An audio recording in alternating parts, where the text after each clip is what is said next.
Yes, my name is Juan Perez. I'm originally from South Texas, from Brownsville in particular. Uh, I grew up in the Valley and graduated from high school, Brownsville High School. Went on to college and got 2 degrees from Pan American University. And then I received my doctorate from East Texas State University. My doctorate is in education with specialization in counseling and psychology. I, I worked my way through the first 2 degrees, and on my doctorate, I was a fellow for the National Council of La Raza.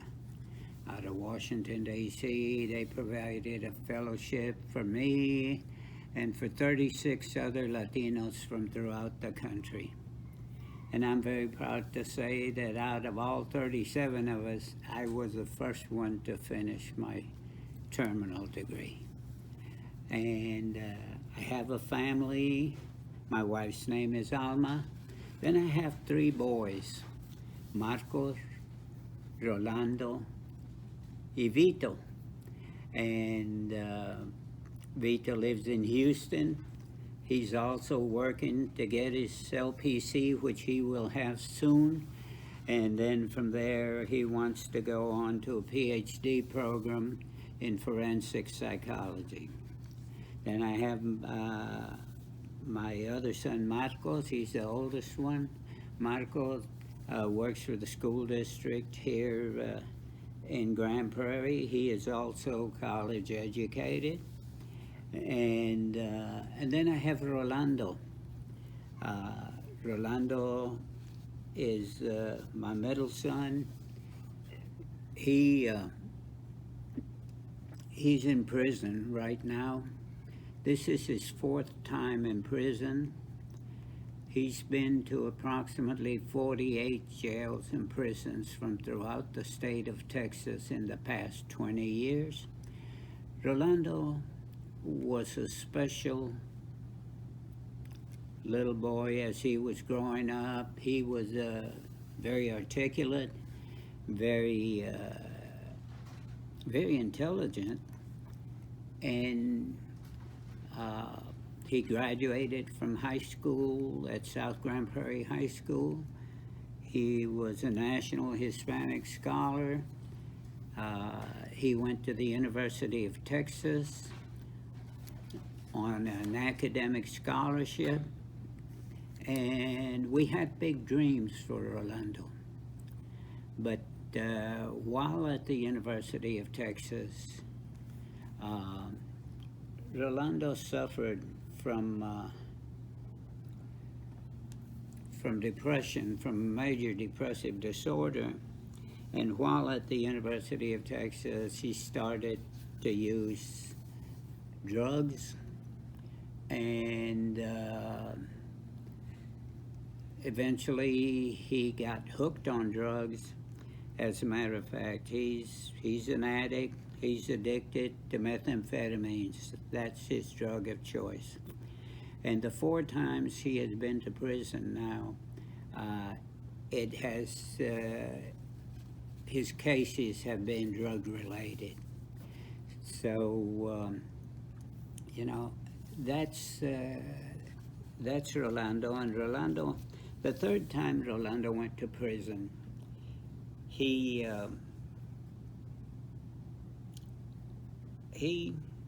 calls me, because he used to call me every day. He calls me one day and says, shortly after he arrived in prison the 3rd time, he calls me and says, "Dad, you've done a lot of interesting things. You've had a lot of achievements and a lot of real nice experiences, and I want you to get a tape recorder, and I want you to record all your experiences and achievements, and I want you to save that for us, for your boys." And I said, "Well, let me think about it, Rolando." And couple of days later, he calls me again because he used to call me very frequently. My phone bill was this big. And he says, "Well, Dad, did you think about what I told you?" I said, "I sure did, son. I thought about it, but we're not going to do what you requested. We're going to do something much better than that. You and I are going to write a book." And that's where the book started. And it took us 3 years to get that book done. And we talked about it frequently, and we wanted to write a book that would be helpful to other families in crises, especially drug crises. And so we wrote and wrote and wrote for 3 years. And the way we started this, we, over the years, I had developed a number of quotes. And I had saved them, written them down and saved them.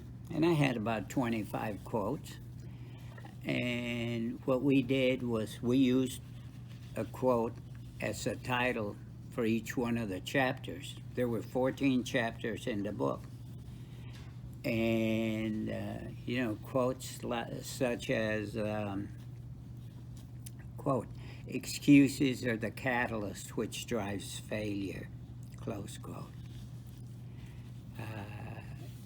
Quotes such as, "Success belongs to those who dare to act on their dreams," close quotes. And all of these quotes are chapters.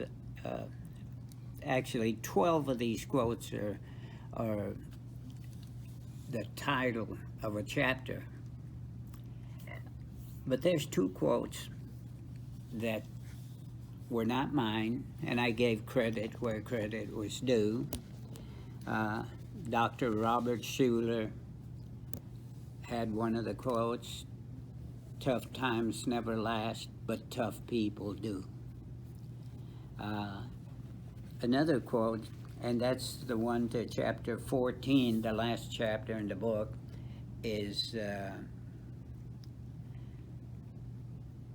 that particular chapter title is in Spanish. It's the only sentence in Spanish in the whole book. Y dice, "Dime con quién andas y te diré quién eres." And so I used that quote because as I was growing up, I got into the 7th grade. My mom had just passed away. And so of course, I went into junior high school and into the 7th grade, and I had a teacher there, and I still remember her name, an excellent teacher. Her name was Mrs. Machado. And she always, I went to a barrio school mostly, and so everyone knew what had happened with my mom. She died of cancer and whatnot. We were real young. And then Mrs. Machado would always call me up to her desk as we were doing an assignment, and she would say, "Juan, mírame, look at me." And I'd raise my head. I was a little kid. And she said, "Juan, dime con quién andas y te diré quién eres."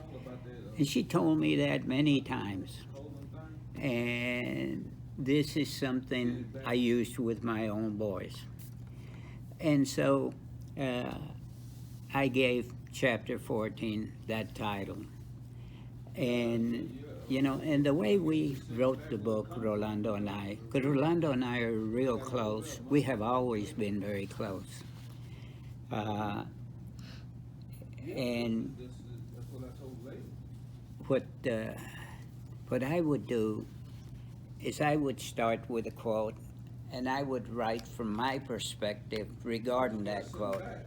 And I would type it out real neatly, and I would send it, make copies, and send it to the prison, put it in the mail, send it to Rolando. Rolando would get it, he would read it, and he would respond from his perspective as a three-time felon, having been in prison 3 different times, having had the experiences in life much different from mine. Like, you know, he, he had been beat up by the cops, tasered, been in different jails, different prisons. His life was totally different from what I had experienced. But yet Rolando grew up in a Catholic home, in a Christian home, got a good education. He had a good education. As a matter of fact, out of the 5 of us, he's the only one that doesn't have a college degree, but he's only 6 months from a college degree at the University of Texas in Austin. And, when he will finish that, I am not certain yet, as he is in prison right now. But anyway, after Rolando would respond to that particular section that I sent him, he would mail it back to me. I would type it, put it on the computer, and then I would get my section and his section and read through them, and I would do a synopsis on that particular chapter, and that would constitute a chapter. And that's the way we did all 14 chapters. Can I take time out? Yeah. Okay. My wife's nurse called me.